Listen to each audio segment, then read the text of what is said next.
The letter arrived at dawn, not through the main gate, not through any passage that Caden's border wolves were watching. It arrived the way things arrived when someone wanted to make a point about how well they knew your house.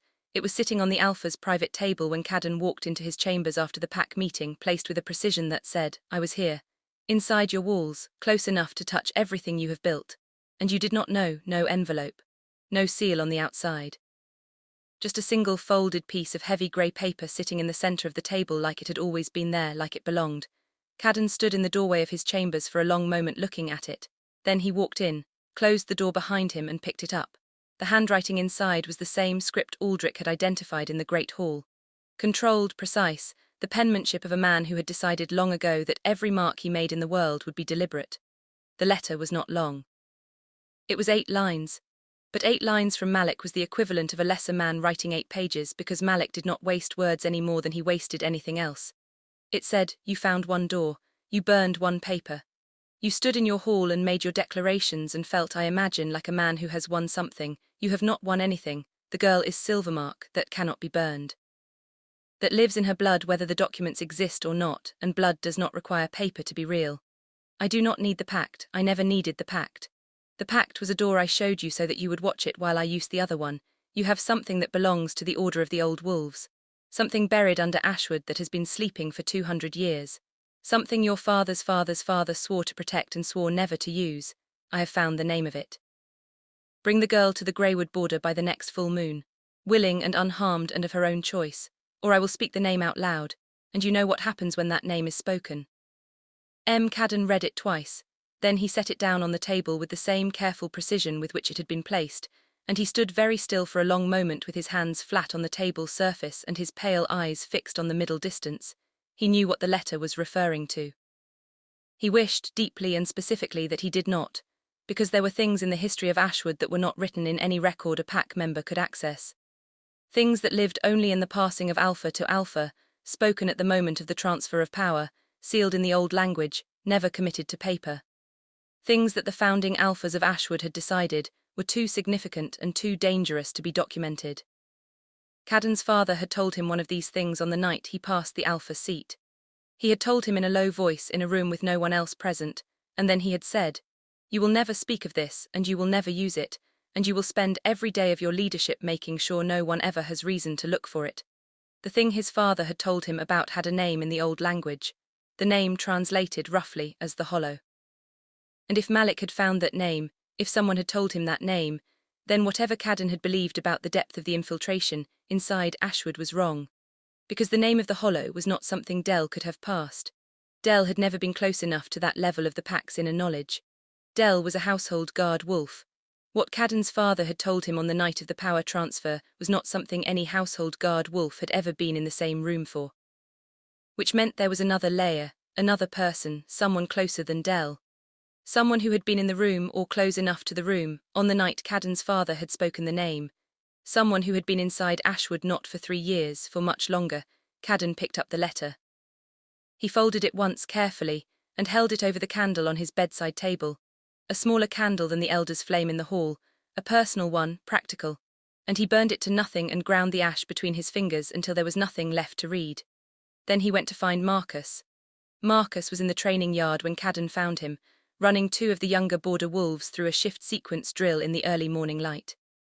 The yard was at the rear of the inner grounds, packed earth and old timber practice posts, and the smell of exertion and morning air. Marcus saw Caden coming across the yard, and something in the way Caden was walking made him stop the drill immediately and send both young wolves in the other direction with a word and a look. They stood together at the edge of the yard. Caden told him about the letter. He told him about the Hollow. He watched Marcus's face carefully as he spoke, and Marcus's face did exactly what it always did, absorbed, processed, and arrived at the correct level of gravity without overshoot or undershoot. When Caden finished, Marcus said, "How many people knew about the Hollow?" "My father told me on the night of transfer," Caden said. "Before that his father told him, before that his father's father. It has always been Alpha to Alpha only. No beaters, no elders, no witnesses." Marcus was quiet for a moment. "Aldrich," Caden looked at him. "Aldrich has served 3 Alphas," Marcus said carefully, not as an accusation, as a fact being laid on the table. "He was present at your father's passing, he was in the hall that night. The transfer of specific knowledge was done in a room with no one else present," Caden said. "I am certain of that. Walls have gaps, Marcus said. Old walls especially. Caden said nothing for a moment. Then I am not ready to look at Aldrich. I know, Marcus said, but you need to be ready to look at everyone. They stood in the morning training yard with that between them. The sky was fully gold now, the kind of bright clean morning that felt like it was trying to suggest everything was fine, which in Caden's experience was exactly the kind of morning that preceded something terrible. There is something else, Caden said. Marcus waited. The letter was on my table, Caden said. Inside my private chambers, not the hall, not a common room, my chambers. Marcus went very still. Someone walked into the Alpha's private chambers, he said slowly. Someone who knows the layout of the inner building, Caden said. Someone who knows which guards rotate when. Someone who knows my morning schedule well enough to place it in a window when I would not be there to see them do it. He paused. Someone who has been inside my private chambers before. List of people who had ever been inside Caden's private chambers was very short. Both of them were building it in their heads at the same time. I need to speak to Sera, Caden said. Marcus looked at him, not with surprise, with the particular careful attention of a man who understood that what his Alpha was about to do was going to be harder than anything the letter itself contained. She is not going to take this well, Marcus said. No, Caden said. She is not. He left the training yard and walked back through the inner grounds toward the guest chambers, and the golden morning light followed him the whole way, relentless and indifferent, flooding everything with a brightness that the day had not yet earned. Sera was awake when he knocked. She opened the door still dressed in the simple dark clothes from the forest, her dark hair slightly less ordered than usual, her deep brown eyes reading his face in the first second with the particular accuracy she had always had, that ability to see the thing behind the thing that had never not unsettled him. Tell me, she said. He told her. He told her about the letter, the hollow, the full moon deadline. He told her about the placement of the letter in his private chambers. He told her all of it standing in the doorway of her room because he had learned in the last 12 hours that the worst thing he could do was manage what she was given, and the best thing he could do was give her all of it and trust her to hold it. She listened without interrupting. When he finished, she was quiet for a moment, then she said, He does not actually know what the hollow is. Caden looked at her. He knows the name, she said. You said he found the name. But knowing a name and knowing what the thing is are different. If he actually knew what the hollow was, he would not be asking you to bring me to the border, he would already be using it. She held his gaze. He is bluffing the second half. He has the name and he is betting that the name alone is enough to make you move. Caden was still. He thought about the letter. He thought about the 8 precise lines and what they said and what they did not say. He thought about Malic, patient.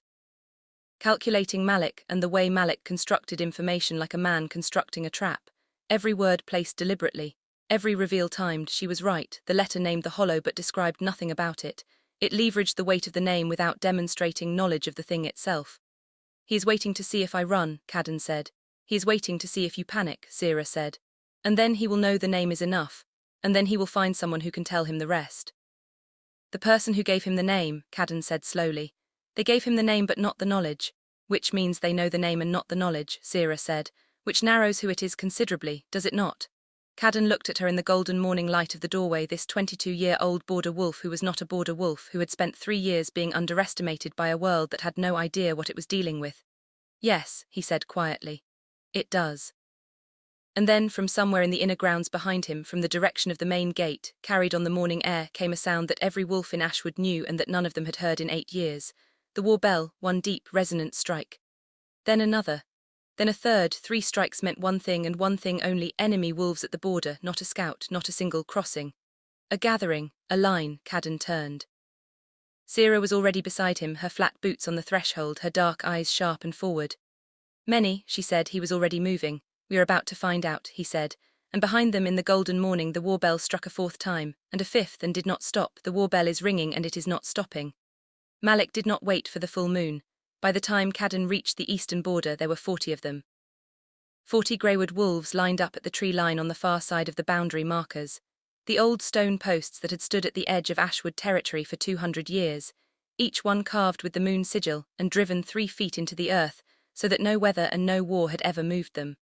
The wolves on the other side of those stones were not in battle formation. They were not shifted. They were standing in a loose, deliberate line in the early morning light, fully human form, and that was almost worse than if they had been shifted and charging, because it meant this was not an attack. It was a statement. Caden arrived at the border with Marcus on his left and 6 senior warriors behind him, and he stood at the Ashwood side of the boundary markers and looked across at 40 greywood wolves, and felt the morning air between them, cold and charged and smelling of challenge. At the center of the greywood line, one figure stood slightly forward from the rest, not Malic. Malic did not come to borders. Malic sent things to borders and watched from a distance, which was one of the things that made him difficult to fight because you could never quite get your hands on him directly. The figure at the center of the line was a woman. She was tall, around 30, with light complexion and pale blonde hair pulled back severely from a sharp-featured face. She wore greywood grey and black, structured and immaculate. Her eyes across the distance of the boundary markers were a flat, cold blue that reminded Caden of winter water. She stood with the precise, upright posture of someone who had been trained to deliver things in a way that was not negotiation. She was a herald, a formal one, the kind Malic used when he wanted something on record. Alpha of Ashwood, she called across the boundary. Her voice was clear and carried well. Trained for exactly this. The Greywood Alpha sends word under the right of formal address. Will you hear it? Formal address was an old pact law provision, a remnant of the founding treaties that governed how pacts could communicate without the communication itself being considered an act of war. If Caden refused formal address, he was the aggressor. If he accepted, he had to stand and listen. Malic knew exactly what he was doing. I will hear it, Caden said. The herald reached into her coat and withdrew a folded grey document, heavier than the letter on his table, official, sealed. She held it up so he could see the seal from across the boundary line, and even at distance, Caden could make out the shape of the Greywood sigil pressed in dark wax. Greywood Alpha invokes the right of the old claim, the herald said. He declares that the Silvermark bloodline, currently residing within Ashwood territory, represents an unresolved inheritance of alliance obligation between the Greywood Pack and the Silvermark line, predating the Ashwood Pact by 30 years. Caden went still. He had not known about a Greywood Silvermark connection predating the Ashwood Pact. He kept his face completely even. Greywood Alpha requests the presence of the Silvermark heir at a formal elder hearing, to be conducted on neutral ground, within 7 days, in accordance with the laws of the founding treaty. The herald paused. He wishes the Ashwood Alpha to know that this request is made under law and not under threat, and that refusal to comply will be answered by a formal challenge of territorial standing before the Council of the 6 Territories. A formal challenge of territorial standing. That was not a border dispute. That was not a war. That was something considerably more sophisticated and considerably more dangerous than either. A formal challenge before the Council of the 6 Territories meant every pack in the region got to vote on Ashwood's right to hold its current borders. It meant Malic did not need to invade, he needed to persuade. And Malic, Caden knew with cold certainty, was very good at persuading people who were not the ones who would suffer the consequences of what he was persuading them toward. The herald lowered the document. Greywood Alpha awaits the Ashwood Alpha's response, she said. He is a patient man. Last 4 words were not part of the formal address, they were personal, a reminder. A needle. Caden looked at the line of 40 wolves, he looked at the herald. He looked at the grey document in her hand with its dark wax seal. He said, tell the Greywood Alpha that the Ashwood Alpha has heard his words. Tell him that a response will be given in accordance with the timeline the law provides. He paused, 1 beat. And tell him that patience is a quality I also possess. We will see whose runs longer. The herald nodded once. She turned. The line of 40 wolves turned with her, smooth and unified, and they walked back into the Greywood tree line and the forest swallowed them without a sound. Caden stood at the boundary markers for a long moment after they disappeared. Marcus moved up beside him. Greywood Silvermark connection predating our pact, Marcus said quietly. If it is real, Caden said, then Malic does not need the original pact documents. He has an independent claim on the Silvermark bloodline from a different direction entirely, one that our burning of the documents does not touch. If it is fabricated, then he has fabricated it well enough to present it under formal address with a sealed document, which means even a fabrication will take time and resources and political weight to challenge. Time he is counting on us not having. Caden looked at the tree line where the Greywood wolves had disappeared. 7 days. 7 days to find out whether the Greywood Silvermark connection is real or constructed, Marcus said, and to build a legal counter-argument either way. To find who is inside our walls, Caden said, because Malic did not find the name of the hollow from outside Ashwood. He found it from inside, and whoever gave it to him will give him more before the 7 days are done unless I find them first. He turned and walked back through the forest toward the inner grounds. Marcus walked beside him. There is something I need to tell you, Marcus said after a moment. His voice was careful in a specific way, the way it got careful when he was saying something he had been deciding whether to say. Caden looked at him. Last night, Marcus said, After the hall meeting, I was doing what you asked, building the picture of Dell's movements, going back through the last 6 months in my memory. He paused. I remembered something, 3 months ago. Dell had a meeting in the archive room, the old records room at the back of the inner building. I saw him going in. I did not think anything of it at the time because junior wolves use the archive room for pack history study. It is not restricted. But I remembered it last night, and I went to the archive room this morning before the war bell. What did you find? Caden said. Marcus reached into his jacket and withdrew something small. A single folded piece of paper, different from the grey greywood paper, older looking. With the particular fragility of something that had been handled many times. It was behind the third shelf on the left wall, Marcus said. Pushed into the gap between the shelf back and the stone wall, it is a copied extract. Someone copied it from something in the archive and left it there, probably as a dead drop, as a handoff point. He paused. Whoever was meant to collect it did not collect it, or it was left as a copy intentionally so the original stayed in the archive. Caden took the paper. He unfolded it carefully. It was a short extract, 7 lines, copied in a hand he did not immediately recognize from what was clearly an older document. The language was archaic, the old formal pact script that had been used 200 years ago in the founding era. But the content, translated, was unmistakable. It was a description of the hollow, not its location, not its activation, but its nature, what it was, what it contained. What it would do if it was ever spoken into wakefulness by someone who knew the specific invocation words. And at the bottom of the copied extract in different handwriting, fresher, more recent, a single line, the invocation is in the keeper's record. 3rd volume, page 91, Caden read it twice, he folded the paper, he looked at Marcus. The keeper's record, he said. That is Aldrich's archive. Marcus said nothing. He did not need to. Caden looked at the forest around him, the ancient trees of Ashwood, older than any pack that had ever claimed this land, older than pacts and heralds and war bells and 7-day deadlines. He looked at the morning light coming through the canopy in long gold beams that had been coming through this same canopy for 200 years. He thought about Aldrich's cottage. The fire, the 2 chairs, the deep forest eyes. He thought about Aldrich saying, "Your father would not have known how to do what you are about to do." He thought about how that was a strange thing to say, a specific thing, almost like something said by a person who had known his father very well, too well, in the way you only knew someone if you had been watching them for a very long time. Need you to go to Sera, Caden said, his voice was very controlled. Bring her to the war room and stay with her, do not leave her alone, do not tell her why yet. He paused, and Marcus. Yeah. If anyone comes to the war room and asks to see her, anyone, regardless of rank or relationship, they do not get in. Marcus looked at him steadily. Understood. They parted at the edge of the inner grounds. Marcus went toward the guest chambers. Caden went toward the back of the inner building, toward the archive room. He found it easily, a low-ceilinged room at the rear of the building, lined floor to ceiling with shelves of pack records going back to the founding. Leather-bound volumes and rolled documents and sealed record cases stacked in the ordered system that Aldrich had maintained for 40 years, 3rd shelf on the left wall. Caden moved to it. He ran his fingers along the spines of the volumes, old leather, worn smooth. He found the gap Marcus had described, the space where the copied extract had been hidden. He looked at the shelf itself, at the volumes around the gap. Then he looked at the volumes on the shelf above, 3rd volume. Page 91, he reached up and pulled the 3rd volume from the upper shelf. He opened it to page 91. And there in the middle of a page of archaic pack script, a single section had been very lightly underlined in pencil. So lightly it would have been invisible to anyone not looking for it, the invocation, 14 words in the old language. Caden looked at them for a long moment. Then he closed the volume and held it under his arm and stood in the archive room in the silence of the morning and thought about the fact that someone had been in this room. Someone had found this page.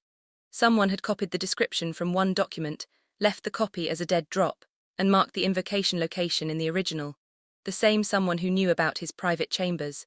The same someone who had been inside Ashwood not for 3 years but for much longer. He walked out of the archive room with the keeper's volume under his arm. He walked down the inner corridor. He pushed open the door of the war room. Marcus was there. Sera was there, standing near the window with her dark eyes sharp and her arms crossed, and the particular expression of a woman who had been told not yet, and was applying significant patience to that instruction.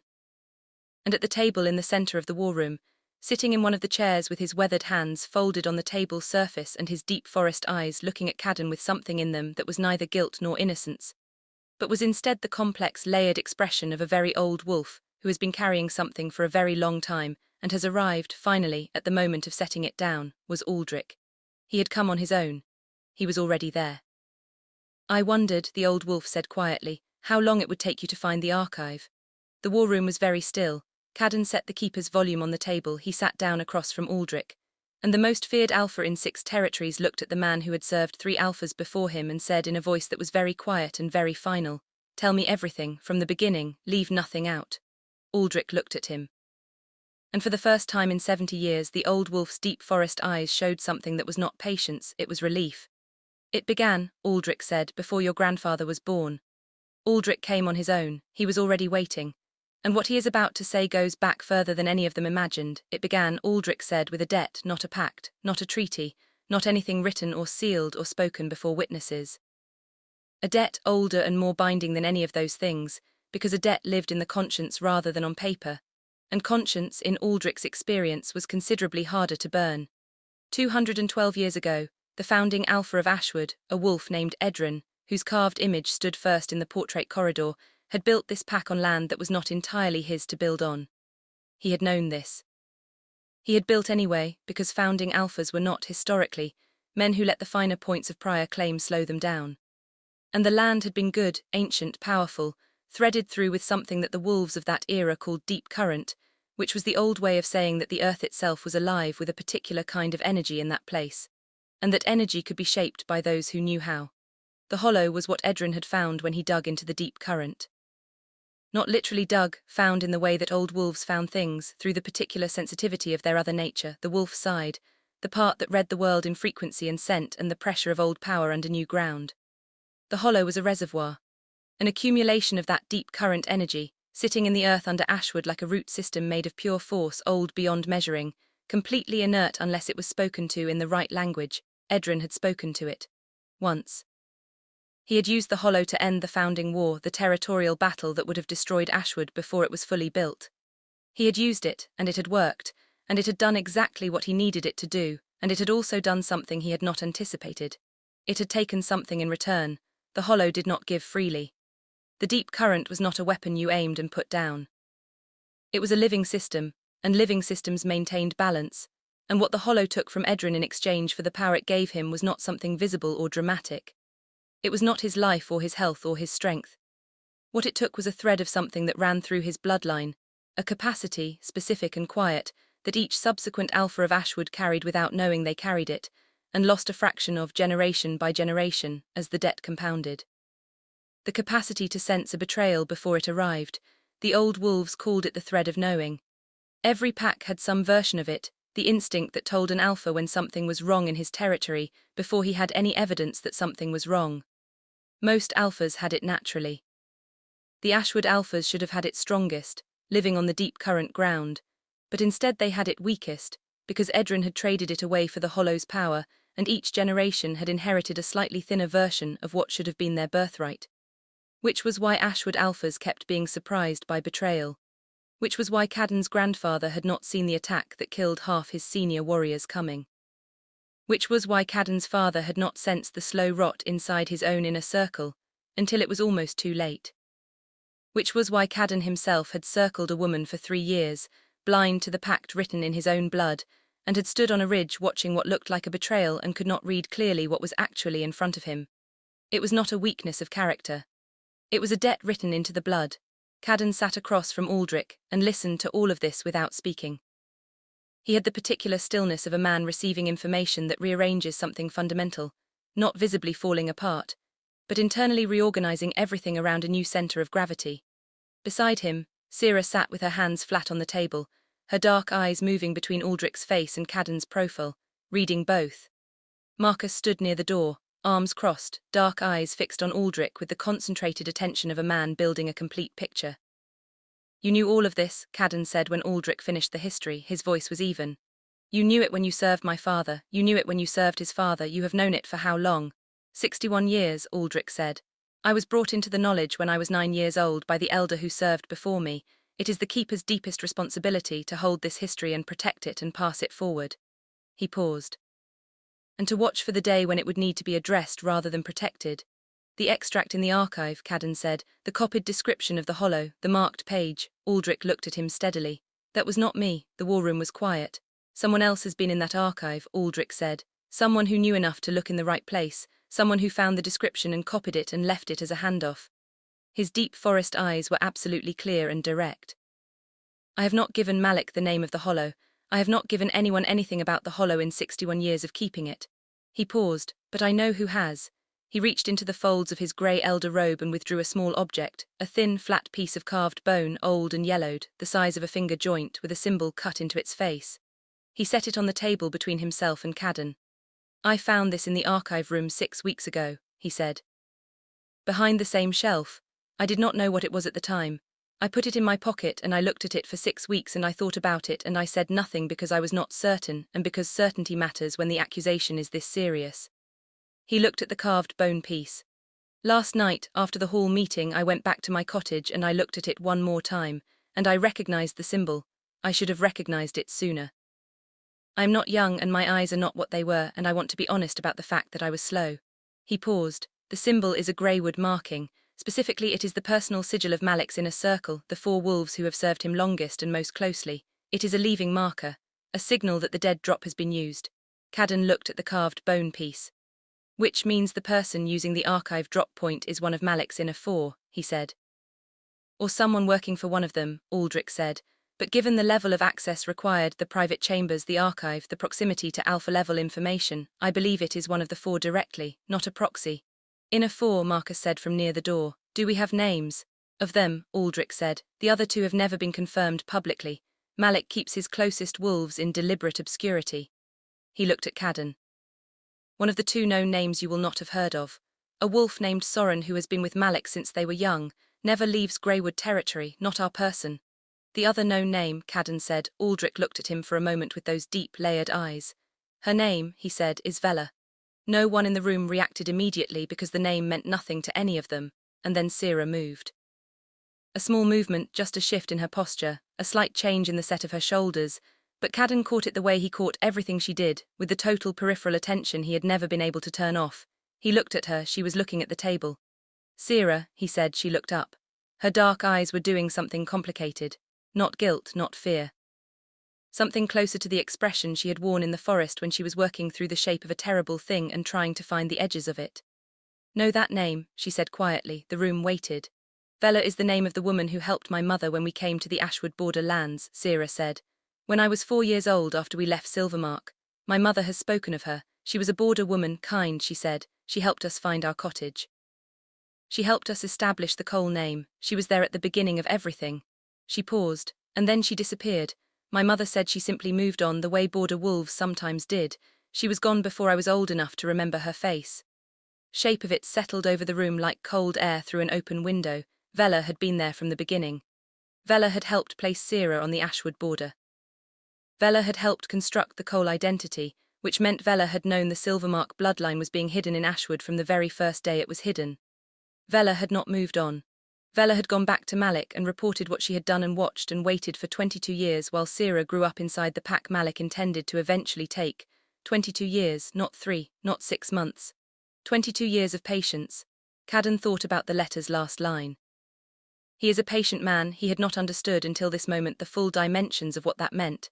She placed you here, Caden said to Sera. His voice was careful and controlled, and underneath both of those things was something that was neither. Malic placed you here, 22 years ago, not as a weapon then you were 4 years old, but as a seed, as a long investment, as something he could return to when the time was right. Sera sat with that for a moment.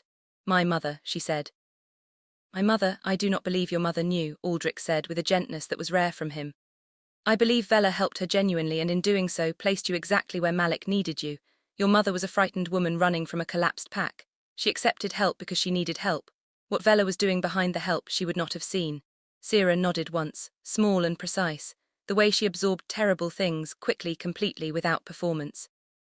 Caden watched her do it and felt something tighten in his chest that was specific and directional and had Malic's name running through it like a thread. Vela is still connected to Malic, Caden said, which means she is likely still connected to Ashwood. Not as herself, she would have changed her appearance, her name, possibly her presented age. But she is here, or she has access here. She is the one who has been in my chambers. She is the one who found the archive. He stood up. Marcus, he said. I need the full record of every woman who has joined Ashwood territory in the last 20 years who came from the border or the neutral lands. Every single one. I need it in an hour. Marcus was already moving toward the door. Aldrich, Caden said. The old wolf looked up. You should have told me sooner, Caden said, not with anger, with the straightforward honesty of someone who needed the record to be clear. About the archive marker, about what you suspected, Aldrich said simply. I should have. We'll revisit that when this is over. He looked at the keeper's volume on the table. In the meantime, that volume does not leave your person, the invocation does not leave your memory. If anyone asks you about the hollow directly, you come to me immediately. Aldrich nodded. Caden looked at Sera. She was already standing. What do you need from me? She said.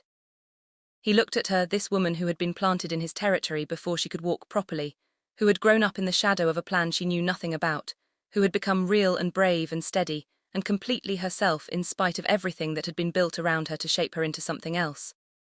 I need you to think, he said. Every woman in Ashwood who has ever made you feel something you could not explain. Any face that appeared and disappeared. Any kindness that felt slightly off in its timing. He paused. Vela has been watching you your whole life, which means at some point you have felt it, even if you did not know what you were feeling. Looked at him, and in her dark, deep, layered eyes something shifted, slow and certain, like a thing that had been living just below the surface of knowing. Finally breaking through. Healer, she said. The room went very still. The pack healer, Sera said. She came to Ashwood 7 years ago. She treated my mother in her last illness. She has been kind to me in a way that always felt like more than the kindness of a healer. She remembers things about me that healers do not typically remember. Small things, things from years ago. She paused. She has grey eyes. She is around 50, she says. She does not talk about where she came from before Ashwood. She looked at Caden. Her name is not Vela. Her name is Marin. Caden looked at Marcus in the doorway. Marcus was already gone. And outside the war room, outside the ancient walls of Ashwood, the morning was still golden and the war bell had finally stopped ringing and the world looked from the outside like a place where things were calm. But inside those walls, in a pack healer's quarters somewhere in the inner grounds, a woman who was not who she said she was either already running or already waiting. And Caden, moving toward the war room door with Sera at his side, did not know which one was worse, the healer.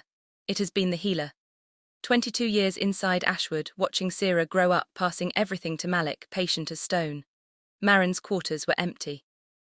Not fled empty, not the emptiness of someone who had packed in a hurry and run.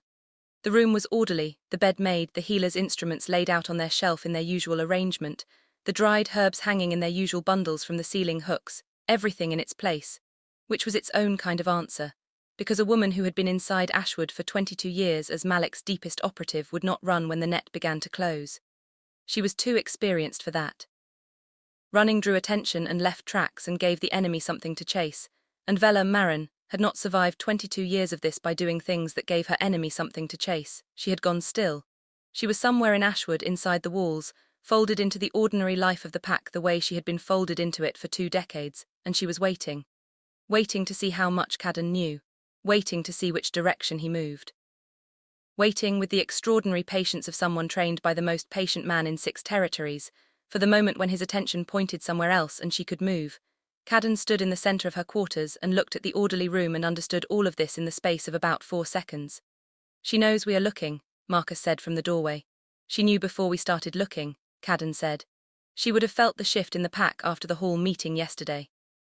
She would have tracked every movement since. She has been reading this pack for 22 years, she knows its rhythms better than most wolves who were born here. Then she also knows the territory, Marcus said. Every exit, every passage, including the ones we use. Including the South Passage, Caden said. Marcus looked at him. She delivered the letter to my chambers, Caden said, which means she used a route that bypassed every guard rotation. She knows the building as well as I do. He turned and looked at the healer's room one more time. She is not going to try to leave.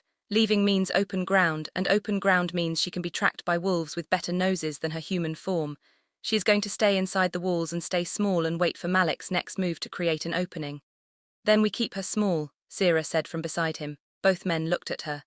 She has been watching me for 22 years, Sera said. Which means she knows me better than almost anyone in this pack, which means she has opinions about me, feelings about me possibly. You do not watch someone grow up for 22 years and feel nothing regardless of why you are watching. She paused, which means I am the most effective person in this pack to find her. Caden looked at her for a long moment. No, he said. That was not a question, Sera said pleasantly. Was not a question that I am also saying no to, Caden said, Sera looked at him with the patient, direct expression of someone who had decided what they were going to do and was extending him the courtesy of the argument before proceeding. She will not come to you. She will not come to Marcus. She will not come to any warrior or elder or pack authority because every one of those people represents capture and the end of the mission. But she might come to me, because I am not authority. I am the reason she has been here. I am 22 years of investment and whatever complicated feeling comes with that. She held his gaze. Let me walk the inner grounds, alone, visibly alone, give her the opening she has been trained to look for. You are describing yourself as bait, Caden said. I am describing myself as the most useful person in this situation, Sera said, which is different, is not different, is strategically different. Caden. Her voice was quiet and clear and had something in it that was not arguing, that was simply certain. I have been the subject of other people's plans my entire life. My bloodline, my placement, my identity, my brother who was not my brother, all of it, plan after plan, built around me without me. I am done being the thing in the center that everyone else maneuvers around. She paused. Let me be the one who moves. The war room was very quiet. Marcus, near the door, was looking at the ceiling with the expression of a man who was staying entirely out of this. Caden looked at Sera for a long moment. He thought about the ridge. He thought about the forest. He thought about his hand on the back of her head and the way she had finally, after 3 years, let herself lean. He thought about 22 years of someone else's plan and what it had cost her. You will not be alone, he said. You will feel alone. You will appear alone. Marcus will be inside the east building, 20 seconds from any point on the inner grounds. He stopped. I will be close. How close, she said. Close enough, he said, that if anything moves wrong it will have approximately 3 seconds to regret it. Corner of her mouth moved, just slightly. 3 seconds is sufficient, she said. She left the healer's quarters and walked out into the inner grounds alone. The morning had moved toward midday, the gold softening slightly, the light more diffuse now, pressing through the high canopy of the ancient trees that overhung the inner grounds. The grounds were quieter than usual, the pack feeling the particular subdued tension of a day after a war bell, the awareness that something was happening in the upper levels of leadership, the careful ordinary behavior of wolves who knew better than to appear too interested. Sera walked slowly. She walked the way she walked when she was thinking, without destination, following the inner path that circled the great hall and curved around the back of the training yard and past the archive building and the healer's quarters, and eventually came around to the elder's garden at the rear of the grounds, where Aldrich grew the particular herbs that went into the pack's ceremonial preparations. She kept her hands at her sides, her face neutral, her pace unhurried. She was on her second circuit of the path, passing the rear of the healer's quarters for the second time when she felt it. Not a sound. Not a movement. Something older than both, the pressure of being watched by someone who knew her. The particular quality of attention from a specific person who had spent 22 years learning the shape of her. She stopped walking. She turned slowly and looked at the narrow gap between the healer's quarters and the archive building, a shadowed alley of old stone barely wide enough for one person, invisible from the main path unless you were standing exactly where Sera was standing. I know you are there, Sera said quietly, not loudly, not a shout, just a voice pitched for the gap and whoever was standing in it. I am not going to call anyone, I just want to talk. A long silence. Then from the shadows, a figure stepped forward to the edge of the alley. Marin was around 50, as Sera had said, or presented as 50, which was different. Medium height, lean, with grey eyes that were flat and cold in the way of someone who had kept their expressions, managed for so long that the management had become the default. Her hair was dark with grey threading through it, pulled back practically. She was wearing her healer's clothing, simple, functional, nothing that announced anything. She looked at Sera with those grey eyes, and in them, behind the management and the training and the 22 years of professional distance, was something that Sera had been right about, something complicated. You grew up well, Marin said. Her voice was quiet and precise and had the particular flatness of someone choosing every word carefully. In spite of everything, you grew up well. In spite of everything that you helped arrange, Sera said, a pause. Yes, my mother trusted you. Your mother was a good woman. Something moved in the grey eyes, very brief. I was kind to her genuinely. Whatever else I was doing, I was kind to her genuinely. I want you to know that. I know that, Sera said. I could feel the difference. Marin looked at her. Malic does not know that you know about me, Marin said. He believes I am still undetected. He is expecting a report from me by nightfall, a confirmation that his herald's visit this morning created the intended disruption. She paused. I have not sent that report. Sera looked at her steadily. Why not? Because the report I would have to send would not be the report he wants, Marin said. Because the intended disruption did not work the way it was supposed to work. Because your alpha did not panic, and did not move, and did not make a single decision from fear, and Malic's entire 7-day strategy is built on the assumption that fear was available. She paused again. And because I have been watching you for 22 years and I am tired. The word landed simply and without drama, and it was the most honest thing Sera had heard from this woman, and possibly the most honest thing this woman had said in a very long time. Tired, 22 years of watching. 22 years of reporting. 22 years of being Marin in a pack that was not her pack and caring against all training about the person she was supposed to be monitoring, and carrying that caring like a stone in her chest every single day. Come inside, Sera said. Marin looked at her. To be held, Sera said. To talk to all of us everything you know about Malic's plan, the 7 days, the Greywood Silvermark claim, the Hollow's invocation words, whatever you have passed and whatever you have not. She held the grey eyes steadily. You said you are tired, this is the way tired ends. Marin was quiet for a long moment, then she looked past Sera at the inner grounds, at the ancient walls of Ashwood around them. He will not forgive defection, she said. No, Sera said, he will not. Has wolves who handle defection. I know, coming inside means I do not go back. I know. Marin looked at her for a long moment with those grey, complicated, exhausted eyes, and then she stepped out of the alley and into the light. And Sera turned and walked her to the war room door, and when they came through it, Caden was already there, not 20 seconds away inside the east building, but there because of course he was, because close enough was wherever Sera was and he had stopped pretending otherwise. He looked at Marin. Marin looked at him with the frank assessment of someone who had been studying him for 22 years from a careful distance. You are better than your father was, she said, not unkindly. As a fact. Caden looked at her for a moment. Sit down, he said, and tell me how to end this. Marin sat, and she told them everything. She talked for 3 hours. She told them about the Greywood Silvermark claim, fabricated as Sera had suspected, constructed from a real historical connection that had been a trade agreement and not an alliance, stretched and rewritten by Malic's legal wolves over 5 years until it looked, on paper, like something it had never been. She told them about the Hollow invocation, and why Malic wanted it, and what he intended to do with it that had nothing to do with destroying Ashwood and everything to do with controlling it. Keeping it intact, keeping it powerful, and owning it from the inside through a legal and supernatural framework that no military force could challenge. She told them about the 7-day deadline. That it was real. That Malic genuinely intended to move the challenge before the Council of the 6 Territories if Caden did not comply. That the challenge was not unwinnable for Malic. He had been building political relationships with 2 of the 6 territory councils for years, quietly, through trade and marriage alliances and carefully placed favours.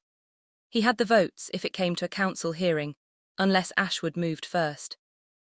Unless Ashwood brought the evidence of fabrication to the council before Malic could bring his claim. Unless the Ashwood Alpha walked into the Council of the 6 Territories with a Silvermark heir at his side, a dissolved pact in his history, and a documented record of 22 years of Greywood infiltration and falsified legal claims, and made his case in the open in the old way, before witnesses from every territory. That is how you beat him, Marin said. She looked at Caden. Not at the border, not with warriors, in the council hall, with the truth documented and witnessed and spoken out loud where he cannot control it. She paused. Malic is patient and Malic is powerful, but Malic cannot survive transparency. Everything he has built has been built in the dark. He does not know what to do when the lights come on. Caden sat back in his chair and looked at the war room ceiling for a moment, then he looked at Sera. Sera was already looking at him. In the look between them was the shape of what came next, the council journey, the testimony, the evidence, the truth being carried into the one place where truth, spoken correctly and witnessed properly, had actual legal weight. It would not be easy. It would not be fast. Malic would fight it with everything he had, which was considerable. But Malic had spent 22 years planning for an Ashwood that was blind, an Ashwood that could not sense betrayal coming. Ashwood whose alpha had his attention somewhere else. He had not planned for this. He had not planned for the thread of knowing to be restored, not through the blood, not yet, but through something older and more reliable than any debt or deep current or ancient hollow in the earth, through the person sitting across the war room table from Caden, who had spent her whole life learning to see the thing behind the thing, through Sera. Caden looked at Marcus. How soon can we be ready to travel to the council seat?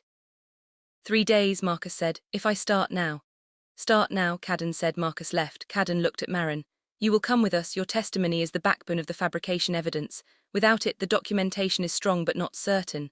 With it, it is unassailable. Marin nodded. No hesitation. Caden looked at Aldrich, who had been sitting quietly in the corner of the war room for the last 3 hours, listening to everything with those deep, patient, forest eyes. Hollow, Caden said. When this is over, when Malic is answered and the council has ruled and Ashwood is no longer under this particular pressure, I want to address the debt. The founding debt, I want to know if it can be resolved. Aldrich looked at him for a long moment. It can be resolved, he said quietly. It has always been able to be resolved. It required an Ashwood alpha willing to stand in the place where the debt was made and speak the words of release in the old language. He paused. Your father was not willing, his father was not willing. They believed the cost of resolution was higher than the cost of carrying it. The old wolf's eyes moved to Sera briefly, then back to Caden. I believe you will calculate that cost differently. Caden said nothing for a moment, then, we will speak of it when we return. Aldrich nodded. Caden stood. He walked around the table toward the door and stopped beside Sera, and she rose from her chair and they stood together at the threshold of the war room. The pale-eyed alpha of Ashwood and the border girl who had never been only a border girl, both of them looking at the same horizon. 3 days to prepare. 7 days total before Malic moved. 1 council hall and 1 truth and 1 chance to bring everything into the light. Outside the war room windows, the afternoon sun was moving across the Ashwood grounds in long warm bands, and the ancient trees were doing what they always did, standing in their enormous, rooted, unhurried way, alive to everything, moved by nothing. Caden looked at them for a moment. He thought about Edrin, the founding alpha, who had built this pack on complicated ground and left complicated consequences that had threaded through 6 generations of leadership. He thought about the thread of knowing, worn thin by debt, passing generation to generation like a fraying rope. He thought about Sera standing in a war room at his side, seeing clearly what he could not see, reading the things behind the things, compensating for the blind spot in his blood with the particular sharpness of hers. He thought about what Aldrich had said. I believe you will calculate that cost differently. He turned to her. She was looking up at him with those dark, layered eyes. And in them was everything, the weight of the last 3 days, the road ahead, the complexity and the risk and the very real possibility that Malic would not go quietly, that the council journey would be hard, that none of this was finished. All of that in her eyes. And underneath all of it, clear and steady and entirely her own, she was with him. Not because of blood, not because of pact, because she chose to be. And that one thing was the only thing in 6 territories that the most feared alpha had ever let himself need. He had stopped pretending he did not need it. He looked at her. Let's go end this, he said. She held his gaze for one quiet moment. Together, she said. And they walked out into the Ashwood afternoon, into the golden light and the ancient trees and the complicated, living, breathing thing that their pack was. And behind them in the war room, Marin sat with her hands folded and her grey eyes finally, after 22 years, at rest. And far away in the Greywood Hall, Malic waited for a report that was not coming, and picked up his pen, and found for the first time in a very long time that he did not know what to write. And there it is, the continuation that changed everything. Marin has turned, the fabrication is exposed, the council journey begins in 3 days, and Malic is sitting in his hall holding a pen with no plan left to write. But Malic without a plan is not Malic defeated, and the road to the council seat is long, and the ancient forest has more than one kind of shadow in it. If this story is living in your chest right now, if you have been here from chapter 1 and you are still here and you need to know what happens at the council hall, then you already know what to do. Subscribe. Right now, turn on every notification. Drop a comment below and tell me, do you trust Marin? Do you think Malic has one more move none of them have seen?